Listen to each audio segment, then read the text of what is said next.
where we put expensive plasters on problems. We do it with the NHS as that, well, and I don't want to interrupt you, but I'm aware you're very busy. So how far will £6 billion take us?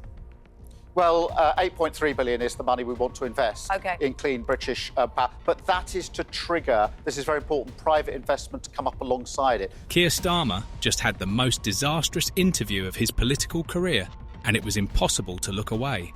What should have been a simple grilling turned into a public meltdown as he stumbled over his words, dodged tough questions, and left viewers cringing. You could feel the tension build as the interviewer refused to back down, pushing Starmer further into an awkward spiral. The question now is, how much longer can he hang on after this? Hundreds of millions of pounds, and now we know it isn't even going to work. Just on that, Mr Starmer, I remember, and I think I've interviewed you before on this show, and other members of your party, MPs, and the line from Labour about migration was safe and legal routes. That's what we want, safe and legal routes. Keir Starmer's recent interview can only be described as a complete disaster. One of those moments that will likely be replayed for years as a cautionary tale for politicians everywhere. What started as a regular political interview quickly spiralled into a nightmare that Starmer couldn't escape from. The interviewer didn't hold back and went straight for the jugular, hammering him with tough, straightforward questions about his policies, particularly on the issues of pensioners and migration. Instead of rising to the challenge, Starmer faltered at every turn. Mr Speaker, the fact of the matter is this. They left a £22 billion black hole. And they hid it from the OBR. Richard Hughes is absolutely clear. One of the key moments came when he was asked about his plans to address the financial difficulties facing pensioners. Starmer was specifically asked if he would apologise to pensioners like Chrissy, who were facing financial hardship due to decisions made under his leadership. It should have been a simple question, but instead of answering it directly, Starmer launched into a rambling explanation about a £22 billion hole in the economy. His inability to address the issue head-on became painfully clear, and with every word, he seemed to dig himself deeper into a hole. Rather than offering a straight answer or any form of apology, Starmer's response was more like watching someone trying to juggle while blindfolded. He just kept fumbling. And because of the tough decisions that we're making to stabilise the economy, we can make sure that the triple lock shows that increases in pensions will outstrip any loss of payments. But before he complains about us clearing up his mess, perhaps he'd like to apologise for the £22 billion black hole. Another critical point in the interview came when he was pressed about his stance on migration. The interviewer asked him for a clear target for net legal migration, questioning whether it should be under 100,000 a year. Starmer's answer: "I'm not going to put a number on it, but it needs to come down." This vague response didn't just fail to satisfy the interviewer, it also left viewers frustrated. His attempt to deflect with economic jargon about apprenticeships and visa numbers only made things worse, making him seem out of touch and unprepared. As the interview dragged on, it became clear that Starmer wasn't equipped to handle the grilling. His stuttering and scrambling for words made it an uncomfortable watch for many. It's not uncommon for politicians to dodge questions, but Starmer's awkwardness elevated it to a whole new level. The more he stammered, the more evident it became that he wasn't going to give any real answers. Public reaction was swift and brutal. Viewers took to social media to mock Starmer's performance, comparing him to a deer caught in headlights. Memes circulated almost immediately, and the general sentiment was one of embarrassment. People weren't just questioning his policies, they were questioning his ability to lead. Starmer's failure to provide clear, decisive answers during this interview has left many wondering how much longer he can survive as Labour's leader. Secondly, it will help grow our economy, something that the last government absolutely failed on for 14 long years. The opposition. Well, Mr. Speaker, when he talks about security at work, once again, it's one rule for him and another rule for everyone else. Yeah. The interview didn't just expose Starmer's weaknesses as a communicator. It also laid bare the fragility of his policies. When pressed on key issues like migration and the economy, Starmer's responses felt hollow and uninspired. His reluctance to commit to any concrete figures, especially when it came to reducing net legal migration, raised eyebrows. Rather than outlining a clear plan, Starmer danced around the issue, preferring vague statements like, "It needs to come down." Such non-committal language did little to assure voters that he had a strong grasp on one of the most contentious issues in British politics today. £22 billion on carbon capture, jobs in the North East and the North West. 500 million, Mr Speaker, for UK buses in Northern Ireland. While we're investing in our economy, what are they doing? One of the biggest blunders during the interview was Starmer's constant deflection of responsibility. Rather than taking accountability for his party's shortcomings, he repeatedly blamed previous governments for leaving a so-called £22 billion hole in the economy. While it's not uncommon for politicians to point fingers at their predecessors, Starmer's over-reliance on this excuse came across as weak and evasive. It felt like he was using the past as a shield to avoid addressing the present. This tactic fell flat, especially when the interviewer pressed him on whether he would apologise to pensioners who were set to lose money because of his policies. Instead of showing any empathy or offering a direct apology, Starmer stuck to his script about economic challenges, which only further alienated viewers. The economy. And what did they leave? A £22 billion black hole in the economy. Unlike them, we won't walk past it, we will fix it, and it's only because we're stabilising the economy that... Keir Starmer's interview hit its lowest point when he was confronted with questions about pensioners, particularly Chrissy, who stood to lose hundreds of pounds because of his economic policies. This should have been an easy opportunity for Starmer to show empathy and connect with an important demographic, pensioners, a crucial voter base for the Labour Party. Instead, what followed was a fumbling, awkward response that seemed to only widen the gap between him and the public. When asked directly if he would apologise to pensioners like Chrissy, Starmer sidestepped the question entirely, rambling on about a £22 billion hole in the economy left by the previous government. It was a masterclass in avoiding the issue at hand. This moment became the tipping point of the interview. It was clear that Starmer wasn't going to give a direct answer, and that evasiveness struck a nerve, not only with the interviewer, but also with the viewers watching. Pensioners make up a large part of Labour's traditional voter base, and they are a group that expects straightforward, compassionate answers on issues that directly affect their livelihoods.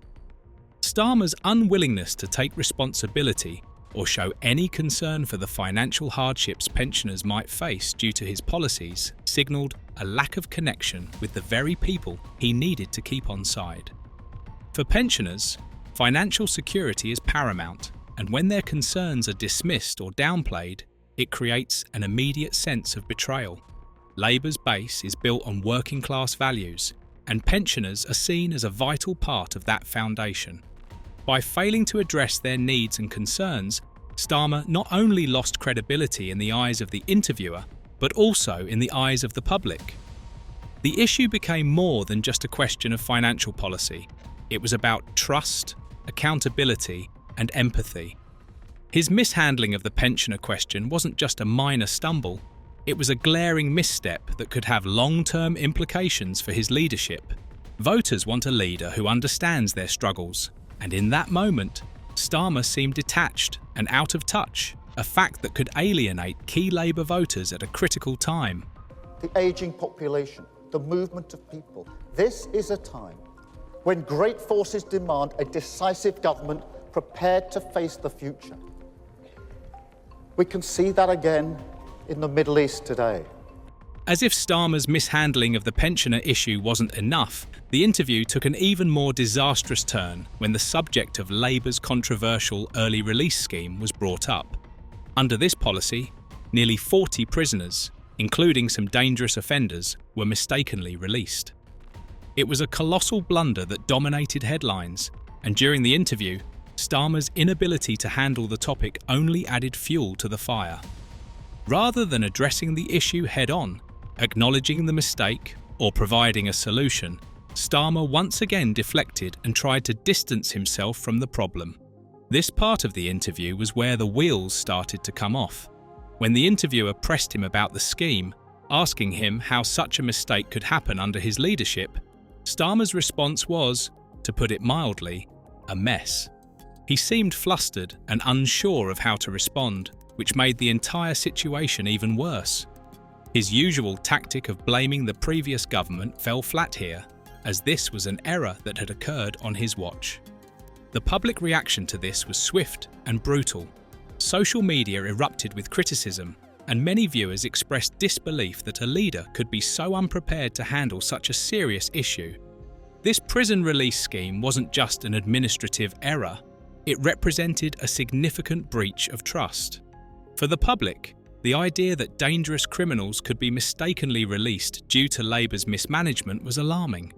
Starmer's failure to offer a strong response or an explanation during the interview further cemented the perception that he was not in control. His lack of accountability and his inability to assure the public that this would be rectified only heightened concerns about his leadership. And he said, and more than that, voted for Brexit. And Keir Starmer is upsetting them, he doesn't use that phrase, he says he's annoying them, by labelling them as modern-day Hitlers. And he says, I therefore suggest that both he and his friends at the BBC calm down the rhetoric, or we could be heading for some serious trouble.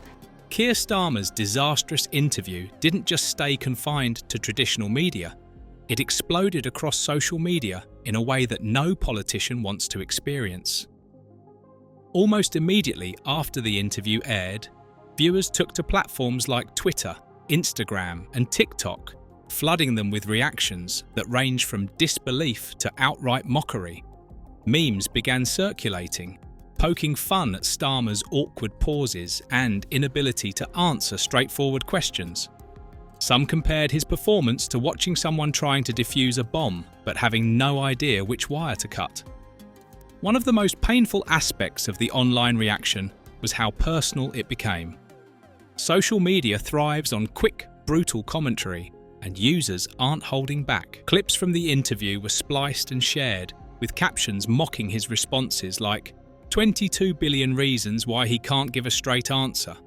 His attempts to deflect blame onto previous governments fell particularly flat with younger viewers, who openly questioned his leadership skills. For many, Starmer had always been seen as a bit too cautious, but this interview confirmed their worst fears, that he lacked the decisiveness and authority needed to lead. As the memes and posts spread, commentators began to weigh in, and few were as sharp in their criticism as Jeremy Clarkson. Known for his blunt, often harsh opinions, Clarkson aimed Starmer, further fueling the firestorm. In his usual sarcastic tone, Clarkson labelled Starmer's performance as painful to watch and went on to describe him as a leader entirely out of touch with reality. Clarkson's words resonated with many of those watching the political situation unfold, reinforcing the idea that Starmer's leadership was not just underwhelming, but bordering on incompetent. The immediate public reaction reflected a rapid shift in opinion. People who had been on the fence about Starmer suddenly found themselves wondering if Labour could survive with him at the helm. The interview became symbolic of a broader disillusionment with Starmer, and social media amplified that sentiment on a massive scale. By the end of the day, the consensus was clear. Starmer's days as Labour leader were numbered, and this interview might be remembered as the beginning of the end. Fascinating, isn't it, Bev? This array of front pages across the media, all aligned from left to right. The Guardian, the Daily Mail, even towing the line. Interesting. The Sun front page, actually, if we can get it up, nailed and jailed, naming and shaming some of the thugs who were involved in rioting this week. Long before Starmer's ill-fated interview, Jeremy Clarkson had already issued a scathing prediction about his future. Back in 2024, just days after Starmer assumed power, Clarkson didn't hold back in expressing his scepticism about the new Labour leader. Writing in his Sunday column, Clarkson predicted that Starmer would prove to be a detached socialist, more interested in maintaining vague, idealistic policies than addressing the real-world concerns of everyday Britons. It was a sharp critique, and at the time, Many dismissed Clarkson's words as typical of his bombastic style. But as Starmer's tenure began to unravel, Clarkson's early warning started to look like a grim prophecy. Clarkson painted Starmer as a man who, despite his polished appearance and calm demeanour, was completely disconnected from the practical needs of the nation. He described Starmer as being at war with tradition, supported by a party full of vacuous activists who cared more about trendy causes than about keeping the country running smoothly. Clarkson even went so far as to claim that Starmer would bring about unjust wars, riots, strikes, and a winter of discontent. At the time, those predictions seemed extreme, but with every passing week of Starmer's leadership, they started to feel uncomfortably accurate. Starmer's vagueness, particularly on issues like the economy and immigration, became one of the key criticisms that Clarkson had honed in on. Clarkson argued that Labour's manifesto was filled with ambiguous promises that wouldn't stand up to scrutiny, and sure enough, Starmer's inability to provide clear, concrete answers during interviews like the one that went viral proved him right. Labour's failure to address public services and immigration reform was exactly the kind of out-of-touch governance Clarkson had warned about.